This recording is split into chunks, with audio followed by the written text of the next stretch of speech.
गाजीपुर में समाजवादी पार्टी के अध्यक्ष अखिलेश यादव सैदपुर विधायक अंकित भारती के विवाह कार्यक्रम में शामिल हुए। मीडिया से बातचीत में उन्होंने कहा कि बिहार बदलाव चाहता है और अब तेजस्वी यादव मुख्यमंत्री बनेंगे। उन्होंने नीतीश कुमार को चुनावी मुख्यमंत्री बताया और कहा कि यूपी में जनता ने भाजपा को सबक सिखाया है। अखिलेश ने केंद्र सरकार पर अर्थव्यवस्था बिगाड़ने का आरोप लगाया और कहा कि अमेरिका भी भारत की नीतियों पर सवाल उठा रहा है। उन्होंने कहा कि सपा को मौका मिला तो किसानों और युवाओं के हित में फैसले लिए जाएंगे। साथ ही योगी सरकार और चुनाव आयोग पर पक्षपात के आरोप लगाए। समाजवादी पार्टी के राज्यसभा सांसद रामजीलाल सुमन कासगंज के बीनपुर गाँव पहुंचे, जहाँ हाल ही में बाबा साहेब अंबेडकर की प्रतिमा तोड़ने की घटना हुई थी। उन्होंने कहा कि यूपी में दलितों पर अत्याचार बढ़ रहे हैं और पुलिस इस पर कोई ठोस कार्रवाई नहीं कर रही है। सभा सांसद ने कहा कि बीनपुर में नई प्रतिमा लगाई गई, लेकिन अब तक एफआईआर दर्ज नहीं हुई, जिससे लोगों का मनोबल टूट रहा है। उन्होंने राज्य सरकार पर हमला बोलते हुए कहा कि पुलिस नकारा हो चुकी है और दलितों पर अन्याय के मामले बढ़ते जा रहे हैं। कासगंज से लोकमंच के लिए जुमन कुरैशी की रिपोर्ट। अमरोहा के युवा चित्रकार जुहैब खान ने सरदार वल्लभ भाई पटेल की जयंती पर अपनी कला से अनोखी श्रद्धांजलि दी। जुहैब ने कोयले से दीवार पर लौह पुरुष सरदार पटेल का शानदार चित्र बनाया, जिसे देखकर लोग मंत्रमुग्ध रह गए। सोशल मीडिया पर उनकी इस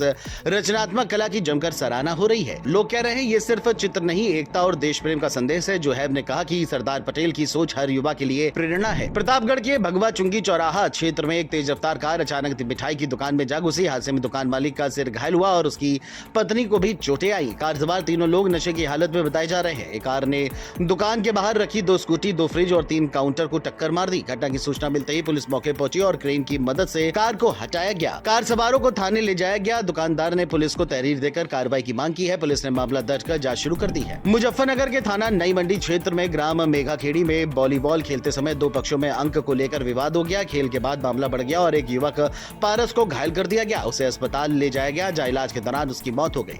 एसएसपी संजय कुमार वर्मा ने घटनास्थल का निरीक्षण किया और परिजनों से मुलाकात कर कड़ी कार्रवाई का भरोसा दिया। पुलिस ने एक व्यक्ति को हिरासत में लिया है और परिजनों की तहरीर पर मुकदमा दर्ज कर जांच शुरू कर दी है।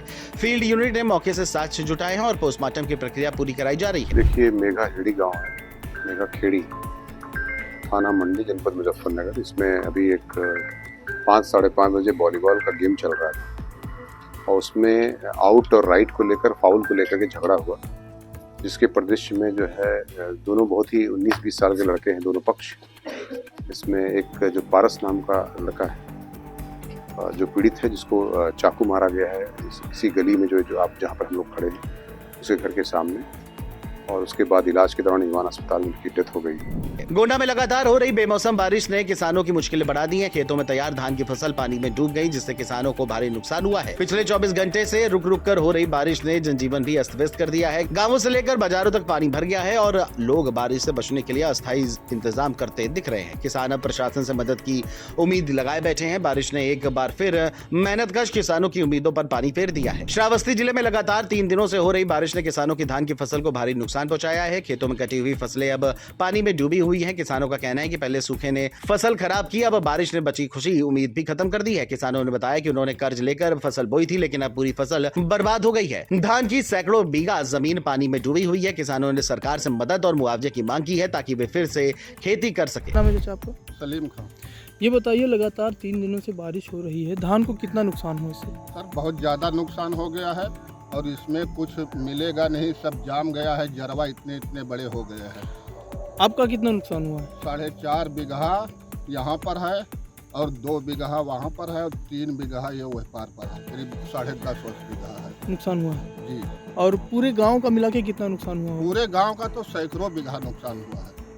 श्रावस्ती से लोकमंच के लिए बैजनाथ यादव की रिपोर्ट। चंदौली के अलीनगर थाना क्षेत्र के मानसरोवर तालाब में एक युवक का शव मिलने से हड़कंप मच गया। सूचना मिलते ही पुलिस मौके पहुंची और शव को पोस्टमार्टम के लिए भेजा। करीब 3 घंटे बाद मृतक की पहचान अमित कुमार के रूप में हुई। उनकी पत्नी बबली ने बताया कि 29 अक्टूबर की रात वो बिना बताए घर से निकले थे और 2 दिन से लापता थे। वो बिहार के दानापुर से लौटकर पति की तलाश कर रही थी। पत्नी ने हत्या की आशंका जताई है, जबकि पुलिस मामले की जाँच में जुटी है। चंदौली से लोकमंच के लिए सुजीत कुमार की रिपोर्ट। जौनपुर के केराकत तहसील क्षेत्र के भुल्लनडीह गाँव में वर्चुअल माध्यम से धर्म परिवर्तन कराने का आरोप लगा है। सूचना मिलते ही जिला प्रशासन पुलिस हरकत में आ गई। पुलिस ने छापेमारी कर 2 महिलाओं और 2 पुरुषों को गिरफ्तार किया है। जांच में पता चला है कि इस पूरे नेटवर्क के संबंध वाराणसी से जुड़े हैं और पिछले कई महीनों से ऑनलाइन माध्यम से धर्म परिवर्तन कराया जा रहा है। एएसपी आयुष श्रीवास्तव ने बताया कि पुलिस पूरे नेटवर्क की जांच में जुटी है। बागपत में भी धर्म परिवर्तन का आरोप सामने आया है। पीड़िता डिम्पल तोमर ने पुलिस पर कार्रवाई न करने का आरोप लगाया है। डिम्पल ने बताया कि कुछ लोगों ने उसे बंधक बनाकर वीडियो बनाई और धर्म परिवर्तन का दबाव डाला। उसने कहा कि आरोपी प्रभावशाली है और पुलिस को पैसे देकर मामला दबाने की कोशिश कर रहे हैं। इंसाफ न मिलने पर डिम्पल भाजपा जिला अध्यक्ष वेदपाल उपाध्याय से मिली, जिन्होंने मुख्यमंत्री योगी आदित्यनाथ से मुलाकात कराने का आश्वासन दिया। वहीं पुलिस ने बताया कि मामले में 2 आरोपी गिरफ्तार कर जेल भेजे गए हैं और बाकी की तलाश जारी है। डिम्पल ने निष्पक्ष जांच की मांग की है। बागपत से लोकमंच के लिए राजू भारद्वाज की रिपोर्ट।